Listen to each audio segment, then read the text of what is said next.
राधे राधे, नमस्ते। स्वागत है आप सभी का हिंदी टीचर्स एकेडमी में। तो आज हम लोग देखेंगे एलटी ग्रेड मेंस एग्ज़ाम के लिए 10 महत्वपूर्ण प्रश्नों को। तो इसे आप लोग ध्यान रखिएगा। पहला प्रश्न है कि रेखा चित्र और संस्मरण के बीच तात्विक अंतर स्पष्ट करते हुए इनकी प्रमुख विशेषताएं बताइए। तो आइए देखते हैं।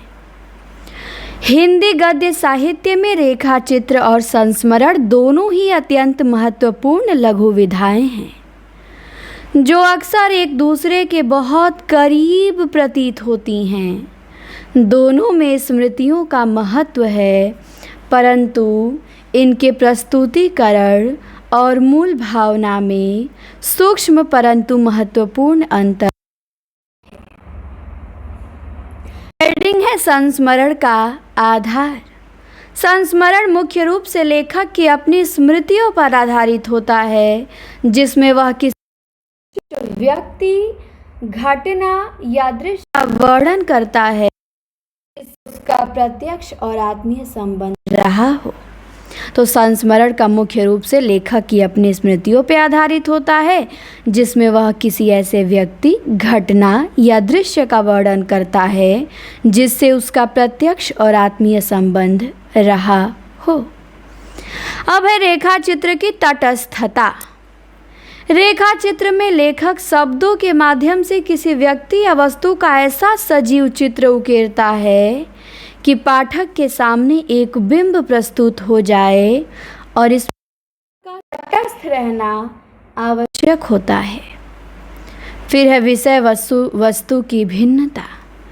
संस्मरण हमेशा किसी वास्तविक और प्रायः विशिष्ट व्यक्ति या घटना पर है, जबकि रेखा चित्र किसी साधारण व्यक्ति या काल्पनिक प्रतीत होने पर भी लिखा जा सकता है।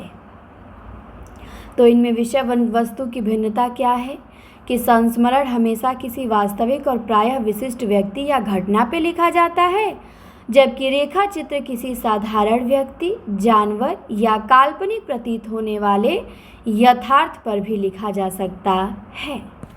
अब निष्कर्ष देखिए।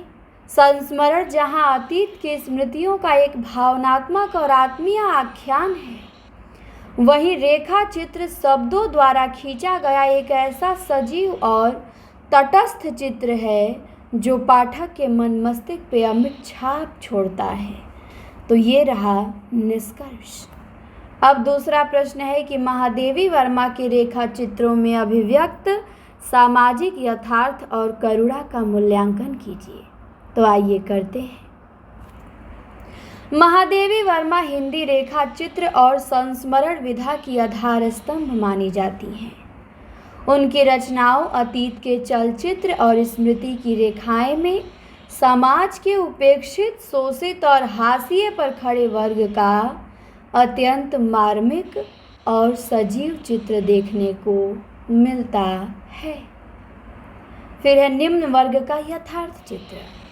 महादेवी जी ने रामा, घीसा, बिंदा और साबिया जैसे साधारण और शोषित पात्रों को अपने रेखा चित्रों का नायक बना के समाज के खोखले आदर्शों और वर्ग भेद की कटु सच्चाई को उजागर किया है। फिर है करुणा और मानवीय संवेदना। उनकी रचनाओं में व्याप्त करुणा केवल दया नहीं है, बल्कि वह एक गहरी मानवीय संवेदना है जो पाठक को पात्रों के दुख दर्द से जोड़ के उसे भीतर तक झकझोर देती है। इसके बाद आगे है पशु पक्षियों के प्रति आत्मीयता। मेरा परिवार में उन्होंने नीलकंठ मोर, गिल्लू गिलहरी और गोरा गाय जैसे मूक प्राणियों के प्रति जिस अद्भुत प्रेम और आत्मीयता का प्रदर्शन किया है, वो साहित्य में दुर्लभ है। अब है निष्कर्ष। महादेवी वर्मा के रेखाचित्र केवल कलात्मक अभिव्यक्ति नहीं है, बल्कि वे समाज के शोषित वर्ग और मूक प्राणियों के प्रति गहरी करुणा और मानवीय संवेदना के अमर दस्तावेज हैं। फिर है हिंदी साहित्य की प्रथम आत्मकथा अर्धकथानक के ऐतिहासिक और साहित्यिक महत्व पे प्रकाश डालिए। तो आइए देखते हैं। बनारसी दास जैन द्वारा रचित अर्धकथानक जो 1641 ईस्वी में लिखा गया, इसको हिंदी साहित्य की प्रथम आत्मकथा होने का गौरव प्राप्त है। ब्रजभाषा पद्य में रचित यह कृति केवल एक व्यक्ति का जीवन वृतांत नहीं है, बल्कि तत्कालीन सामाजिक, आर्थिक और सांस्कृतिक परिवेश का एक प्रामाणिक ऐतिहासिक दस्तावेज भी है। तो ध्यान देंगे कि बनारसी दास जैन द्वारा रचित अर्धकथानक को हिंदी साहित्य की प्रथम आत्मकथा होने का गौरव प्राप्त है। ब्रजभाषा पद्य में रचित यह कृति केवल एक व्यक्ति का जीवन वृतांत नहीं, बल्कि तत्कालीन सामाजिक, आर्थिक और सांस्कृतिक परिवेश का एक प्रामाणिक ऐतिहासिक दस्तावेज भी है। हेडिंग है निष्कपट और सत्यनिष्ठ अभिव्यक्ति। बनारसी दास जैन ने अपने जीवन की अच्छाइयों के साथ साथ अपनी कमजोरियों, भूलों और आर्थिक संघर्षों का अत्यंत बेबाक और निष्कपट वर्णन किया है, जो एक आदर्श आत्मकथा की पहचान है। फिर है तत्कालीन समाज का दर्पण। इस आत्मकथा में मुगलकालीन भारत के व्यापारिक तंत्र, धार्मिक मान्यताओं, सामाजिक रीति रिवाजों और जैन समाज की जीवन शैली का अत्यंत प्रामाणिक और विस्तृत चरित्र मिलता है। फिर है मनोवैज्ञानिक विश्लेषण। लेखक ने अपने आंतरिक संघर्षों और आध्यात्मिक विकास का सूक्ष्म मनोवैज्ञानिक विश्लेषण किया है, जो इसे केवल एक घटनाओं का विवरण न रह के एक जीवंत साहित्यिक कृति बनाता है। अब है निष्कर्ष।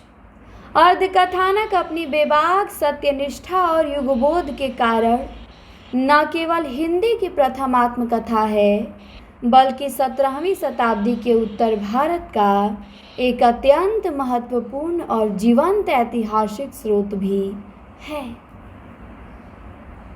चौथा प्रश्न है यात्रा वृतांत विधा के विकास में राहुल सांकृत्यायन के अतुलनीय योगदान की विवेचना कीजिए। राहुल सांकृत्यायन को हिंदी यात्रा वृतांत विधा का जनक और महापंडित कहा जाता है। मेरी तिब्बत यात्रा, किन्नर देश में और रूस में 25 मास जैसी उनकी उत्कृष्ट रचनाओं ने हिंदी यात्रा साहित्य को एक नई दिशा, वैज्ञानिक दृष्टिकोण और वैचारिक गहराई प्रदान की। हेडिंग है यात्रा का दर्शन और उद्देश्य। राहुल जी के लिए यात्रा केवल मनोरंजन का साधन नहीं थी, बल्कि ज्ञान प्राप्ति, सांस्कृतिक अध्ययन और ऐतिहासिक अन्वेषण का एक गंभीर माध्यम थी, जिसे उन्होंने अथातोस घुमक्कड़ जिज्ञासा में स्पष्ट किया है।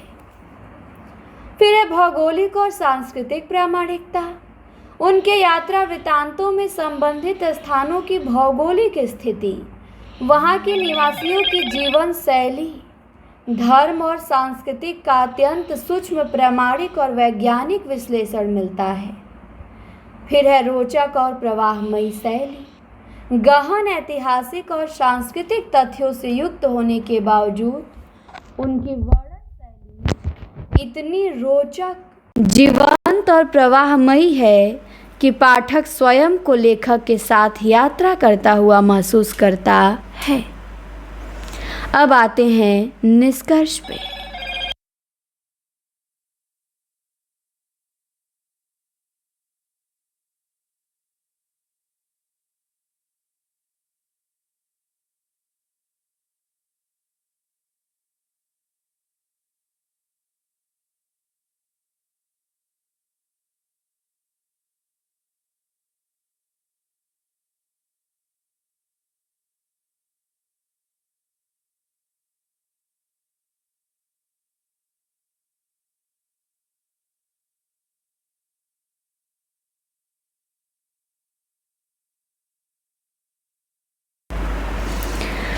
अब देखते हैं निष्कर्ष।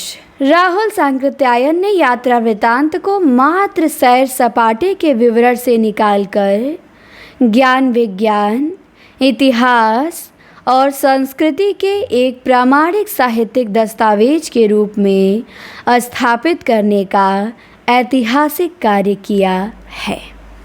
अब आते हैं प्रश्न 5वें पे। 5वां प्रश्न है कि हरिवंश राय बच्चन की आत्मकथा, जो कि 4 खंडों में है, इसकी साहित्यिक विशेषताओं का मूल्यांकन कीजिए।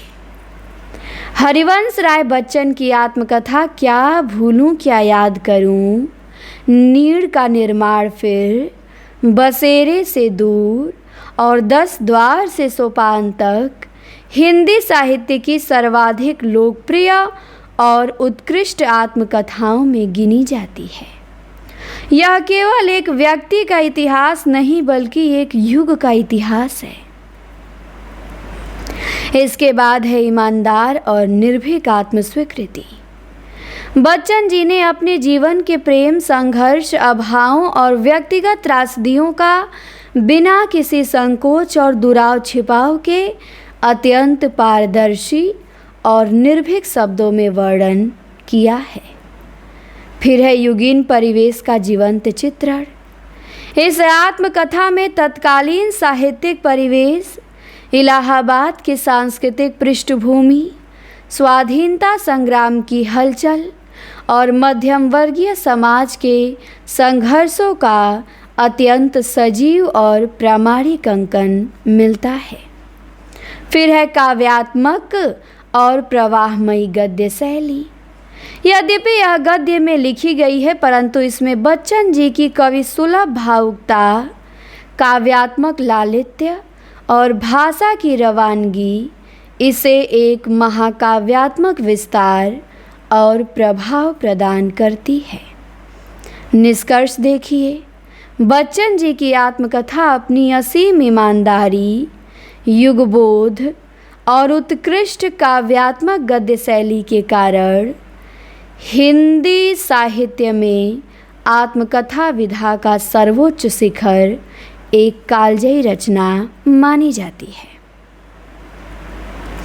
अब आते हैं प्रश्न नंबर 6 में पूछा है कि हिंदी साहित्य में रिपोर्टाज विधा के उद्भव और विकास में शिवदान सिंह चौहान की भूमिका स्पष्ट करें। तो आइए देखते हैं। हिंदी साहित्य में रिपोर्टाज विधा का प्रादुर्भाव द्वितीय विश्व युद्ध की विभीषिका और बंगाल के अकाल के फलस्वरूप उत्पन्न सामाजिक परिस्थितियों के बीच हुआ। शिवदान सिंह चौहान द्वारा रचित लक्ष्मीपुरा, जो 1938 में लिखा गया, इसको हिंदी का प्रथम रिपोर्टाज माना जाता है जिसने इस नई विधा की नींव रखी। फिर है यथार्थ का कलात्मक दस्तावेज।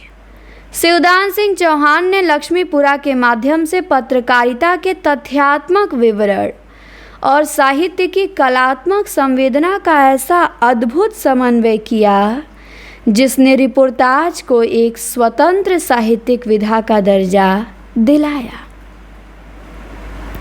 फिर है सामाजिक सरोकार और चेतना।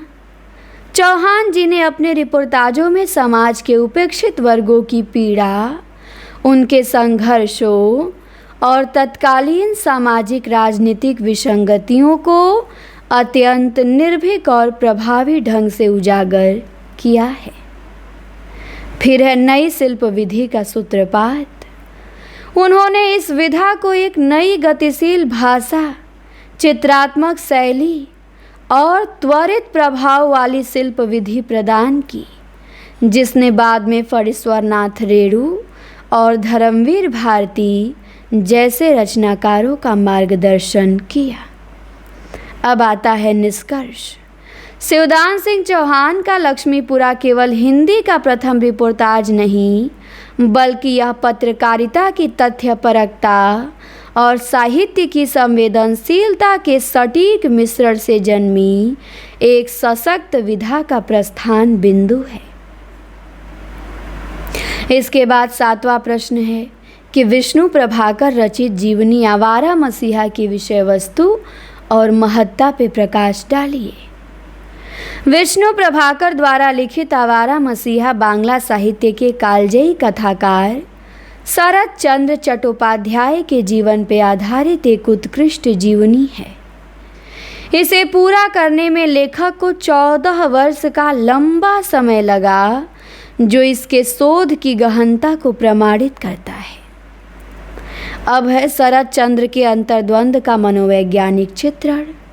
इस कृति में शरत चंद्र के बाह्य जीवन के भटकाव और उनके आंतरिक रचनात्मक संघर्ष दोनों का अत्यंत सूक्ष्म और मनोवैज्ञानिक विश्लेषण किया गया है। फिर है व्यापक शोध और प्रामाणिकता। विष्णु प्रभाकर ने शरत चंद्र के जीवन से जुड़े स्थानों की यात्राएं की और संबंधित लोगों से मिलकर इतने प्रामाणिक तथ्य जुटाए कि यह जीवनी एक ऐतिहासिक दस्तावेज बन गई। फिर है सहानुभूति और कलात्मक दृष्टि।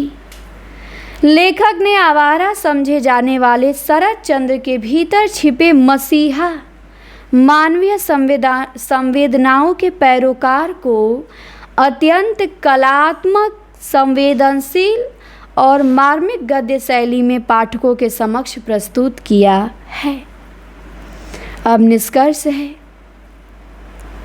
कि आवारा मसीहा केवल एक साहित्यकार की जीवनी नहीं है, बल्कि यह एक महान सर्जक के जीवन संघर्षों, वेदनाओं और उनकी रचनात्मक प्रतिभा का एक महाकाव्यात्मक और अविस्मरणीय आख्यान है। इसके बाद है फणीश्वर नाथ रेणु के रिपोर्टाज में साहित्य में अभिव्यक्ति, आंचलिकता और मानवीय संवेदनाओं का विश्लेषण कीजिए।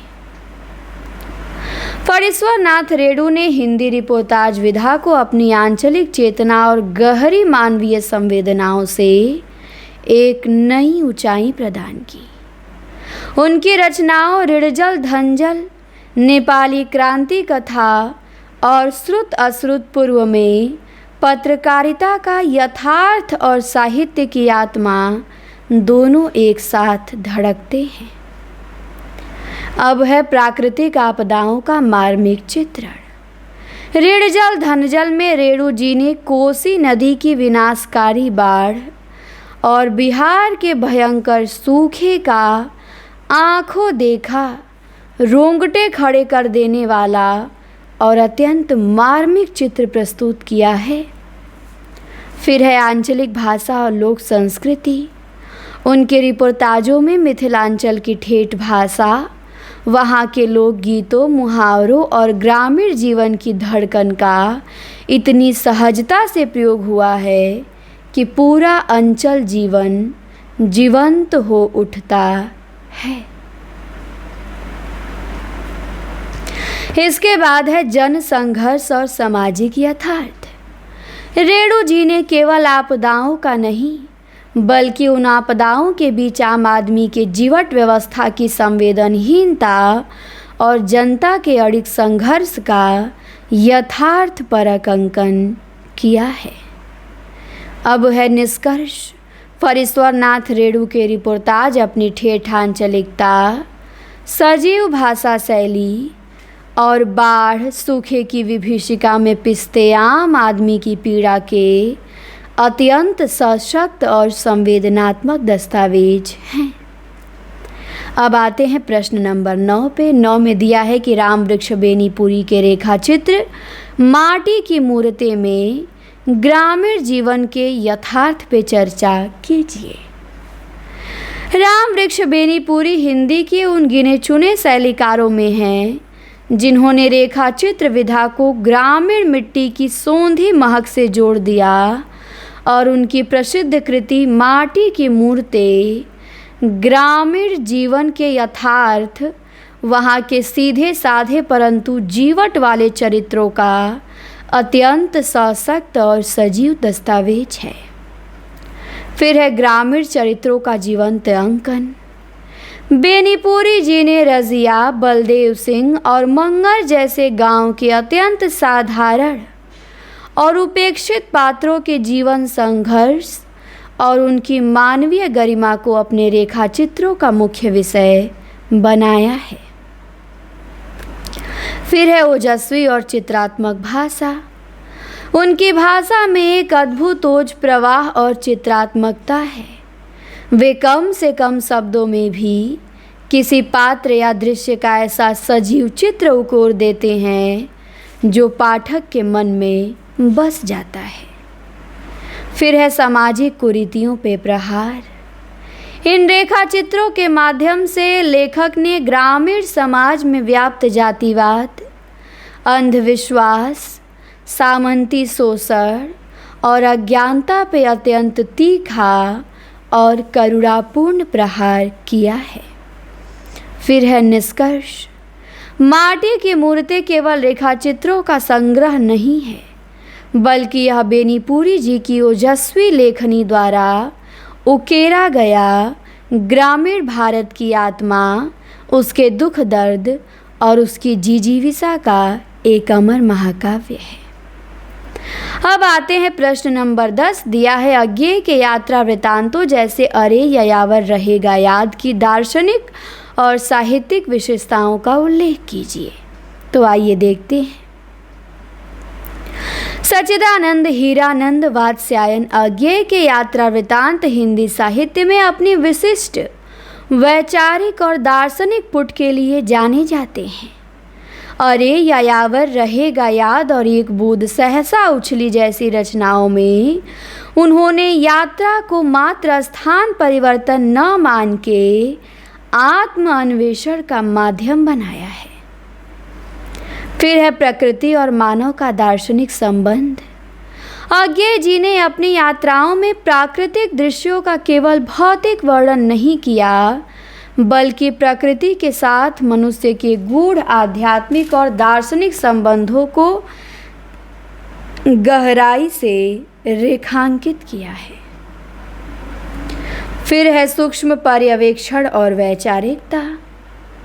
उनके यात्रा वृत्तांतों में इतिहास, भूगोल, वास्तुकला और स्थानीय संस्कृति का अत्यंत सूक्ष्म पर्यवेक्षण मिलता है, जो उनके गंभीर वैचारिक और विश्लेषणात्मक दृष्टिकोण को प्रमाणित करता है।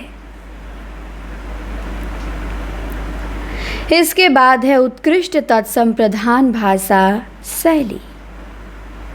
अज्ञेय जी की गद्य शैली अत्यंत परिष्कृत, तत्संप्रधान और काव्यात्मक है, जो यात्रा के विवरणों को एक उच्च कोटि का साहित्यिक और सौंदर्य शास्त्रीय आस्वादन प्रदान करती है। इसके बाद है निष्कर्ष। अज्ञेय जी के यात्रा वृत्तांत अपनी अंतर्मुखी दार्शनिकता, परिष्कृत भाषा और प्रकृति के सूक्ष्म मनोवैज्ञानिक विश्लेषण के कारण हिंदी यात्रा साहित्य में एक सर्वथा नवीन और बौद्धिक आयाम जोड़ते हैं। तो इस प्रकार हमने 10 महत्वपूर्ण प्रश्नों को देखा और कुछ अलग प्रश्न थे आज के। तो उम्मीद करती हूँ ये आप लोगों को अच्छा लगा होगा। हम मिलेंगे अब अगली सीरीज में। अगले फिर वीडियो आएगी जिसमें 10 क्वेश्चन करेंगे उसमें। इस वीडियो में इतना ही। जुड़ने के लिए आप सभी को बहुत बहुत धन्यवाद।